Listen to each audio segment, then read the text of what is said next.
మీద నీ ప్రేమ ఉంచుకున్నావు తండ్రి. నీకు స్తోత్రం నాయన. ఉట్టు వాళ్ళం మట్టి వాళ్ళం తండ్రి. ఈ మట్టి మీద నీ ప్రేమ ఉంచి తండ్రి శ్రీహారం ఒక ఆహారంగా కూడా ఇచ్చావు నాయన. నీకు వందనాలు స్తోత్రాలు తండ్రి. నాయన ఏమిచ్చిన నీ రుణం తీర్చుకోలేము ప్రభు.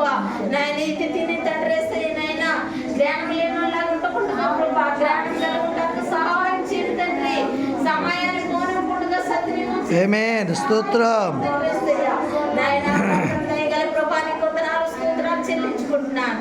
ఇదిగో కంటే తిన్నప్పుడు ప్రభావ మా శ్రీహరి క్రియలని సమ్ముకోవడానికి సహాయం చేయండి. స్తోత్రం బలిందులన్నీ తొలగించింది ప్రభు. ఆమేన్. నాయన నీ నామంలో బలం కలిగి తండ్రి నీ పాట చెప్పండి మమ్మల్ని ఉంచండి బాబు. నీకు వందనాలు నీకు స్తోత్రాలు చెల్లించుకుంటున్నాను ప్రభు. ఇదిగో నాయన నీ శరీరం తిన్నప్పుడు ప్రభు నీ శక్తిగా స్తోత్రం స్తోత్రం స్తుతి స్తుతి మమ్మల్ని కూడా నా తండ్రి హల్లెలూయా రక్షణ నేను పాటించి ఇగో నా పాత్రలో తప్పులు రైతుడు మన్నించి మించేసేయా. నాయనానికి ఇష్టకరంగా దీర్ఘాల పాత్ర ప్రతిఫలం అనుగ్రహిస్తావు. ఆశపడి యేసు పరిశుద్ధ నామమున వేడి ప్రార్థిస్తున్నాను.